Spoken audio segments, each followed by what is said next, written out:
La vieille femme malade, le monsieur et son fils sont tous les trois embarqués vers une brigade de gendarmerie. Le bien ne nous fait pas toujours du bien. Faire du bien ou accepter un bienfait peut parfois être dangereux. Dans la vie, il ne faut faire que le bien qu'on peut assumer. Si tu fais du bien pour être applaudi, reconnu, tu as déjà échoué. Si tu acceptes un bienfait juste parce que tu crois que les gens sont bons et qu'ils veulent te venir en aide, tu vas bientôt confirmer. Certains se sont retrouvés en prison pour avoir fait du bien. D'autres sont aujourd'hui dans des sectes pour avoir accepté un bienfait, ignorant que dans ce monde, rien n'est gratuit. Il y a toujours une contrepartie. Les gens bien font du bien. Comment faire du bien et rester bien?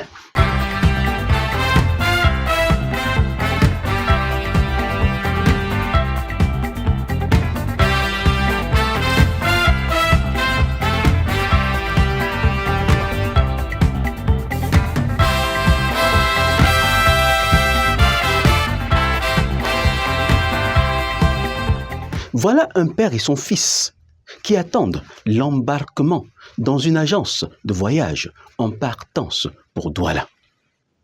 Une vieille dame, physiquement mal en point et traînant un gros sac, s'approche d'eux et sollicite un service.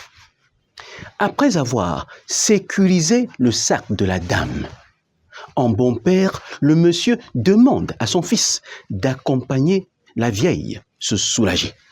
Revenu quelques minutes plus tard à son siège, il est cueilli par des hommes en civil, baraqués et lourdement armés.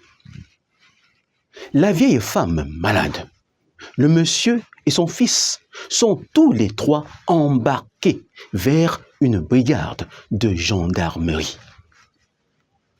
Horreur, véritable horreur. Ce que la vieille dame traînait dans le gros sac n'est rien d'autre que des ossements humains soigneusement emballés. Et le comble, c'est qu'elle dit travailler avec le monsieur et que le fils joue le rôle de facilitateur. Imaginez-vous un seul instant dans la peau de ce père qui se retrouve avec son fils dans une histoire rocambolesque, une histoire compliquée, une histoire de trafic d'organes. Et comme si cela ne suffisait pas, voilà les réseaux sociaux qui s'en mêlent.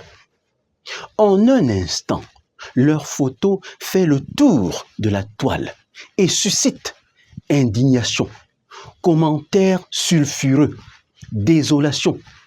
Tout cela parce qu'ils sont venus en aide à une vieille femme visiblement dans le besoin. Après 3 jours passés en cellule et après beaucoup de tractations, le père et son fils sont finalement libérés. Et la raison, c'est que pendant la confrontation, la vieille dame n'a même pas pu donner leur nom. Attention, ceux qui te sollicitent ont parfois d'autres calculs dans la tête. Ceux qui te rendent service ne sont pas toujours des enfants de cœur. Comment quelqu'un va-t-il se lever tôt le matin, aller acheter un ticket de voyage? Te voilà qui débarque à l'agence, avec l'air visiblement pressé. Il te propose son ticket et tu acceptes rapidement. Et tu commences même à bénir le ciel pour cet ange qu'il a placé sur ton chemin. Mon ami, en jouant au pressé, tu deviens complice d'un trafic. En refusant d'aller au guichet acheter ton ticket, tu deviens directement responsable du colis piégé que ton soi-disant bienfaiteur a soigneusement fait placer dans la soute. Et te voilà dans des problèmes, dans une situation compliquée, juste parce que tu étais pressé, trop pressé. Faut-il faire du bien? Oui. Faut-il toujours faire du bien? Oui. Mais de quel bien s'agit-il? Et avec quelle motivation? Quand tu fais du bien, est-ce pour être applaudi? Est-ce pour être reconnu? Quelle est ta motivation?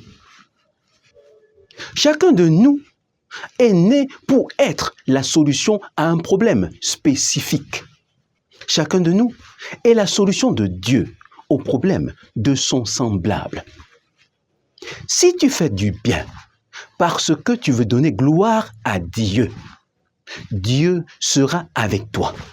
Et même si tu en souffres, sache que c'est un enseignement qu'il te donne et tu vas en sortir grandi. Rendez-vous dans la section commentaires pour des histoires similaires.